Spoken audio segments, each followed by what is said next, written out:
एक और जरा ब्रेक कर दीजिए, उसके बाद फटाफट से अपने सभी मेहमानों के पास चलूंगा, उनसे एक एक रिएक्शन लेंगे दोनों खबरों पर। लेकिन खबर इस वक्त जो बड़ी आ रही है, जो सुबह से ट्रैक हम लगातार कर रहे थे और आप बड़ी ऑथेंटिक होकर हम आपके सामने रख रहे हैं, ऑपरेशन ब्लैक टॉप कंप्लीटेड। जी हां, ऑपरेशन ब्लैक टॉप कंप्लीट हो गया। अब ये ब्लैक टॉप आप सोच रहे हैं ये क्या है? ये वो पहाड़ी का एक हिस्सा है जिस पर दोबारा कब्जा किया गया है भारत की तरफ से, और भारत ने वहां पर जो रूस चीन की तरफ से सर्विलांस सिस्टम लगाया गया था उसको नष्ट कर दिया, खत्म कर दिया। और ये स्ट्रेटेजिकली काफी ज्यादा बड़ा अहम कदम माना जा रहा है। पैंगोंग TSO अपनी जगह, लेकिन ब्लैक टॉप हमारे हाथ लगना एक बड़ा धचका है पीपल्स लिबरेशन आर्मी के लिए। विवादों के बीच, यानी जो पिछले कई दिनों से हम लगातार इसको सुलझाने की कोशिश कर रहे थे, उसमें बड़ी बात जो बहुत सारे डिफेंस एक्सपर्ट कह रहे थे कि बार्गेनिंग पावर को बढ़ाना होगा, और यहां पर भारत की तरफ से अब बार्गेनिंग पावर को बढ़ाने का काम शुरू हो गया है, और माना जा रहा है कि ब्लैक टॉप वापस हमारे पास आ गया है। और जो ही ये खबर सामने आई तो विदेश मंत्रालय चीन का विदेश मंत्रालय चीं करने लगा। फ्रांस से लेकर बीजिंग तक बयानात की बारिश हुई कि देखिए हम नहीं चाहते हैं कि हालात खराब हो। भाई हमने कब कहा कि हम चाहते हैं हालात खराब हो? आप वापस उस पोजीशन पर जाइए, हालात ठीक होंगे। लेकिन जो सिचुएशन है वो ये है कि विदेश मंत्रालय चीन की तरफ से लगातार कह रहा है कि हम ठीक संबंध रखना चाहते हैं भारत के साथ, और कोई मिलिट्री ऑपरेशन ना हो, इसके नताइज बहुत खराब होंगे, और जो कुछ हुआ है ये मिसकम्युनिकेशन है, इसको दुरुस्त करना होगा। हमारी फौजें अपनी जगह पर है। दोबारा वही रटाया बयान जो दिया गया पिछले 3 महीनों से। प्रफुल्ल बख्शी सर, पहले जो मीटिंग हुई इस पर आपकी टिप्पणी, और जो ये ब्लैक टॉप ऑपरेशन जिसको हमने नाम दिया है कंप्लीट ब्लैक टॉप ऑपरेशन, इसे आप कैसे देखेंगे? क्योंकि बड़े दिनों से आप कह रहे थे कि बार्गेनिंग पावर को बढ़ाइए।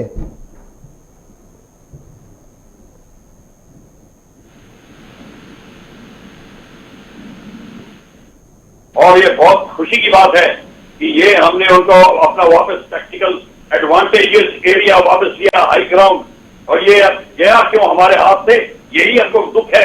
खैर हमने ले लिया और खुशी है। क्वेश्चन ये है, अब हमारे को अपना प्रोसीजर पता चल गया है कि जब तक आप बार्गेनिंग पावर में स्ट्रांग नहीं होंगे दुश्मन मानेगा नहीं।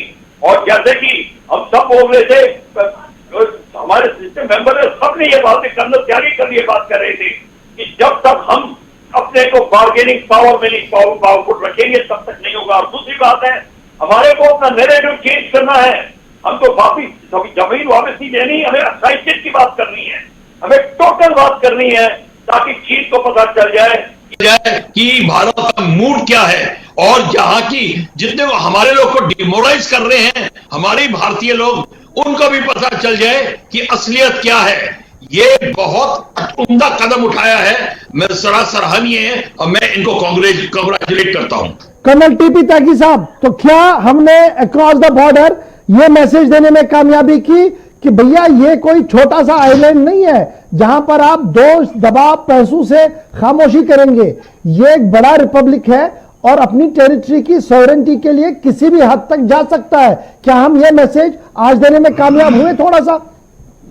बिल्कुल, हम ना तो फिलीपींस है, ना वियतनाम है, ना इंडोनेशिया है, हम भारत हैं। और प्रफुल्ल बख्शी जी ने जो बात कही वही रिक्वायरमेंट है, नैरेटिव चेंज करने की जरूरत है।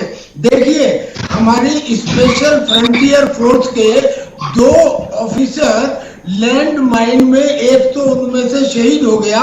उन्होंने जब देखा कि पीपल रिपब्लिक आर्मी के कुछ जवान रस्सी और क्लाइंबिंग का इक्विपमेंट लेकर टेबल टॉप के ऊपर चढ़ रहे हैं और उनका इरादा ब्लैक टॉप पे जाने का था, उन्होंने हिंदुस्तानी सेना को खबर की। 24 घंटे पहले हमें पता लग गया, हमने उन्हें खदेड़ भी दिया और ठाकुर के सामने जो ये ब्लैक टॉप है इसके ऊपर कब्जा भी कर लिया। अब ये कब्जा करने के बाद देखिए क्या मजे की बात है, आपका जो डिफेंस मिनिस्टर है चाइना के, वो 2 बयान देते हैं, एक में उनका डर, एक में उनका प्रोपेगेंडा। प्रोपेगेंडा तो ये कि अगर भारत और अमेरिका मिलकर भी लड़ेंगे तो चीन से जीत नहीं सकते, और डर ये कि जो कमांडर्स की कल हुई थी, खत्म हो गई थी, उसके लिए गिड़गिड़ा रहा है कि दोबारा करो, हम आपस में मिल बैठ के अपनी समस्या को सुलझा लेंगे।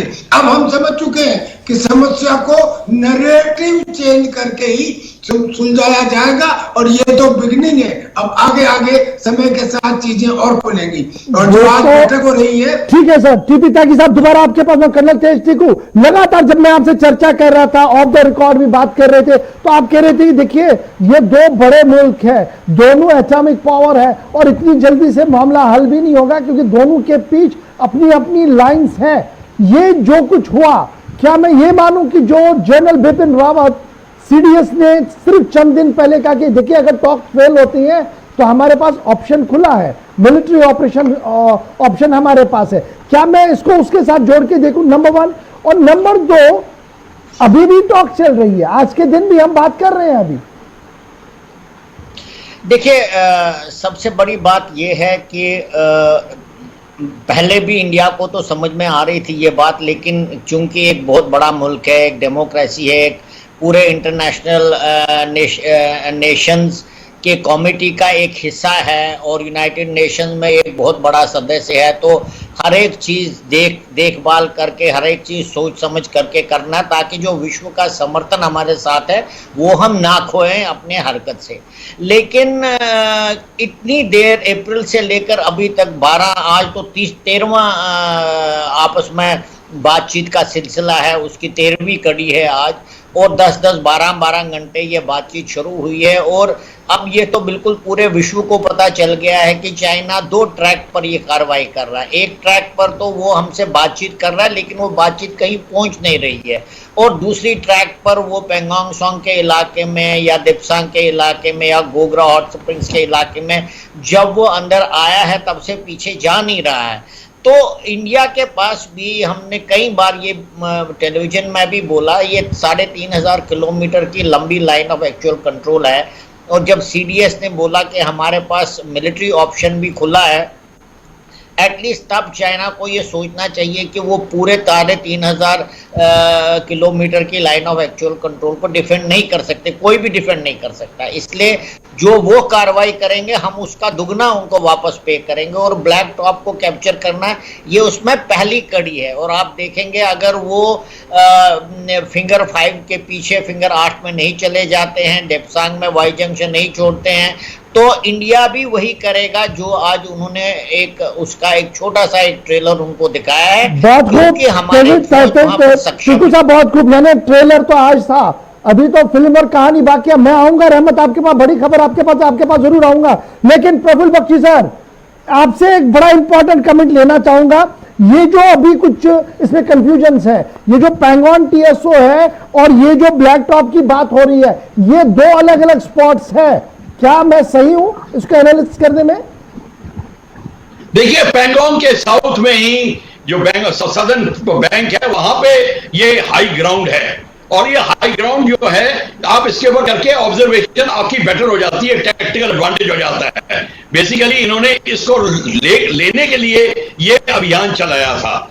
ये दूसरी बात है कि हमने इनको समय पर पकड़ लिया, नहीं तो ये अगर अपने को कंसोलिडेट करते तो प्रॉब्लम आनी थी। और जब हमने कर दिया तो ये जो है जितने हाई ग्राउंड है, और पिछले बार भी हमने ये बात करी थी कि हमको क्विकली जितने हाई ग्राउंड्स हैं हमको चाहे जरूरत हो या ना हो इस समय अपने अंडर में ले लेना चाहिए, ताकि हम लेटर ऑन हमारे को जब जरूरत पड़ेगी, हमारी टैक्टिकल पोजीशंस चेंज होंगी, हमारे को काम आएंगे ये। और एनिमी को मत लेने दीजिए किसी भी हालत में। ये हर एक फाइट का ये प्रिंसिपल होता है, चाहे डॉग फाइटिंग में हो चाहे ग्राउंड में हो, हाइट एडवांटेज जो होता है टैक्टिकली बहुत जरूरी होता है। हाइट एडवांटेज बहुत बड़ी चीज है, और उसी हाइट एडवांटेज को आज भारत ने मेंटेन करने की पहली शुरुआत की है, और ये पिछले 3 महीनों के दौरान पहला इंसिडेंट है जहां पर हमने इस तरीके से कैप्चर करके ऑफिशियली कह दिया कि चलिए अब जरा आगे बढ़ के आपको बताते हैं कि आज जो आप तक करते आ रहे थे इसका मजा कैसे। रहमत, फटाफट से आपके पास खबर है, अपडेट कीजिएगा ताकि मैं अपनी दूसरी बड़ी खबर की ओर चलूं। जी बिल्कुल, देखिए इस वक्त एक बड़ी खबर आ रही है। कल 8 घंटे की मीटिंग हुई थी हिंदुस्तान और चीन के दरमियान कमांडर लेवल की, और आज भी सुबह 10 बजे से मीटिंग चल रही है। लेकिन अभी जो हमें सोर्सेज से खबर मिल पा रही है कि ये मीटिंग आज भी बहुत ज्यादा रिस्पॉन्सिव नहीं है। आज भी मीटिंग में बहुत ज्यादा पॉजिटिव रिस्पॉन्स आता हुआ दिखाई नहीं दे रहा है, जबकि हिंदुस्तान की शर्तों पर यह मीटिंग हो रही है और मीटिंग में अब तक के पॉजिटिव रिस्पॉन्स नहीं मिला। एक दूसरी बड़ी खबर यह मिल रही है कि एक तरफ जहां हिंदुस्तान ने पूरी दुनिया को चीन पर घेरने की कोशिश की थी, अब चीन भी पूरी दुनिया का भ्रमण कर रहा है, निकल चुका है। खबर मिली है कि 25 से लेकर आज तक यानी कि 1 सितंबर तक के अब तक के 5 बड़े ममालिक का चीन के वजीर खारजा ने दौरा किया। अभी भी दौरे पर ही हैं नॉर्वे, नीदरलैंड, इटली, जापान और फ्रांस। 5 बड़े ममालिक का चीन के वजीर खारजा ने दौरा किया है और अभी चीन से बाहर ही हैं। वो कोशिश कर रहे हैं कि कहीं ना कहीं वर्ल्ड ओपिनियन को चेंज करें। बड़ी खूबसूरत बात आप बता रहे हैं। मैं दोबारा आऊंगा प्रभु साहब, फटाफट से आपका इस पर एक कमेंट दे दीजिएगा कि चीन भी अपने तरीके से कोशिश तो कर रहा है, लेकिन जब मैं सुबह से बयानात देख रहा हूं, जो स्टेटमेंट्स आ रहे हैं फॉरेन ऑफिस के हो या चीन की एस्टैब्लिशमेंट के हो, लगातार वो ये बता रहे हैं कि हम बातचीत के जरिए से इशू को एड्रेस करना चाहता है। भारत ने कब कहा ना, लेकिन बातचीत के लिए जो कॉमन ग्राउंड होना चाहिए उस पर तो आप आइए ना। वो तो आप मानते ही नहीं। वो तो आज भी कह रहे हैं कि पैंगोंग त्सो में हमारा है और भारत पीछे जाइए, वो इलीगल ऑक्यूपेंट्स है। देखिए, ये चाइना का स्टैंड है बिल्कुल। पर जो पहली बात आप कर रहे थे कि जब चाइना ने विजिट करना शुरू कर दिया है, मतलब उनकी एरोगेंस के ऊपर अब प्रॉब्लम आने लगी है। उनकी जो जो जो एट सी, जो उनकी जो अकड़ थी, अब वो ढीली पड़ने लगी है। अब वो वर्ल्ड ओपिनियन अपने साथ में रखना चाहते हैं, और जो साउथ चाइना सी में उनके साथ में हो रहा है, 15 नेवी जो उनके अब दरवाजे पे खड़ी हुई हैं और उनके सारे आइलैंड्स को चारों तरफ से घेरा हुआ है, ये चाइना का बड़ा हैवी पड़ रहा है। और 4 एयरक्राफ्ट कैरियर हैं, 3 और 1 स्टैंड बाई वहां पे है बाहर। तो ये जो और एटॉमिक सबमरीन्स को लेके, इंडियन नेवल शिप को लेके, अभी हमने तो एक ही को अनाउंस किया है, मेरे ख्याल से और ज्यादा भी है। जो भी है, ये चाइना को अनर्व कर रहा है, यानी कि चाइना को अब घबराहट आने लगी है और वो अब वर्ल्ड ओपिनियन लेने की कोशिश कर रहा है, यानी कि अब किसी तरीके से बैकआउट के लिए दरवाजा खुलवाने की कोशिश कर रहा है। लोगों का कंट्रीज को इकट्ठा करेगा, चाहे वो मीटिंग करवाएगा या कोई जिसको कहते हैं कोई बीच बिछाओ जो होता है, वो बिचौलिए को लेके आएगा, समथिंग लाइक दिस।